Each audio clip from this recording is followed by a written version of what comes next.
Que la paix soit sur vous, les Gaulois et les Gauloises. Le vocabulaire, les jeux sur les mots, la façon dont les médias, les journalistes, les hommes politiques, etc.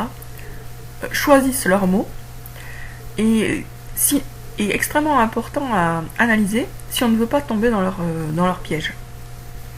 Ou si on veut d'ailleurs aider des gens à en sortir aussi. Donc par exemple, le mot effort est maintenant associé au masque. Mettre le masque serait un petit effort. Alors, on revient sur ce que c'est qu'un effort. On va prendre un exemple d'effort physique tout à fait classique et connu, le sport. Que se passe-t-il quand on fait des efforts physiques? On oxygène son corps, on produit des endorphines, on fait travailler ses muscles, ses tendons, etc. Et on en sort avec un bénéfice physique et moral. On est de meilleure humeur et on est en meilleure santé si on le fait régulièrement. Donc faire un effort physique, c'est tout bénéfique, c'est tout bénéfice. C'est bon pour la santé du corps, c'est bon pour la santé de l'esprit. Maintenant, que se passe-t-il quand on dit que mettre le masque est un effort? Mais déjà, on semble reconnaître qu'il y a une difficulté, donc ce n'est pas évident. Certes, puisque faire du sport, faire des efforts, ce n'est pas évident. Donc il y a un point commun qui fait que on peut très bien accepter le mot sans trop y réfléchir en se disant oui c'est vrai c'est quand même pas facile donc c'est un effort. Mais non, c'est pas facile, c'est pas agréable surtout, mais ce n'est pas un effort. Puisque quand vous mettez le masque, vous ne stimulez pas vos muscles, vous ne stimulez pas, vous n'oxygénez pas votre corps, au contraire vous le privez d'oxygène, et vous ne faites aucun mouvement physique particulier qui réclamerait de l'énergie, vous ne brûlez pas des calories. Donc vous ne faites pas un effort. Vous subissez un bâillon, c'est complètement différent.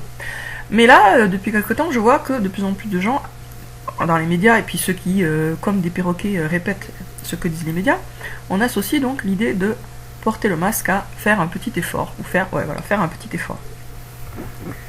Donc vous voyez, le choix du mot effort n'est pas du tout anodin, il vise à donner une aura méritoire et morale au port du masque. C'est-à-dire que porter le masque, ça serait quelque chose de bien et de moralement, physiquement et moralement valable, de la même façon que faire du sport, c'est valable, c'est une bonne chose.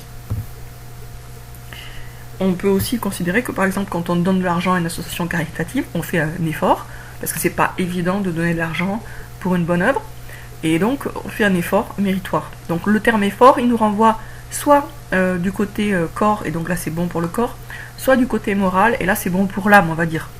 Mais le porter de masque, ce n'est bon ni pour le corps, c'est mauvais pour le corps, ni bon pour l'âme, c'est mauvais pour l'âme, puisque ça nous fait incarner le rôle de l'esclave. En portant une muselière, on se voit aussi porter la muselière, hein. Il suffit par exemple de mettre le masque et puis hop, on longe une vitrine et on se voit dans le reflet de la vitrine, et là, paf, on se voit en tant qu'esclave. Et comme il y a une dimension visuelle, ça renforce cette identité d'esclave, ça nous y met profondément. Et de la même façon que si vous jouez sur une pièce de théâtre le rôle par exemple de James Bond, vous allez gagner en confiance en vous. Et bien si vous jouez sur une pièce de théâtre le rôle d'un esclave enchaîné, vous allez perdre en confiance en vous. Si on joue le rôle du bâillonné dans la rue, on perd en confiance en soi et on intériorise de plus en plus la condition d'esclave, la mentalité de l'esclave et l'amour de l'esclavage. Donc non, porter le masque n'est pas un effort, c'est une punition et c'est une humiliation. Voilà, une punition et une humiliation subie ne représente pas un effort que l'on fournit, c'est juste quelque chose que l'on nous impose de l'extérieur ou que l'on s'impose à soi-même, mais en aucun cas ça ne relève de l'effort. Voilà, donc dissocions totalement la notion d'effort de la notion de masque et refusons de laisser passer l'idée que porter le masque représenterait un petit effort ou un grand effort. Ni l'un ni l'autre. C'est d'un autre ordre. C'est une petite humiliation ou une grande humiliation. Voilà, c'est ça. La seule vraie catégorie dans laquelle on peut ranger le port du masque, c'est dans celle des humiliations.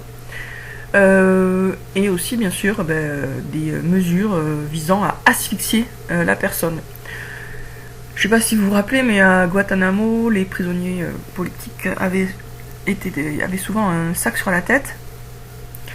Et alors évidemment, c'est pire que d'avoir un simple bâillon, mais enfin, c'est dans la même lignée.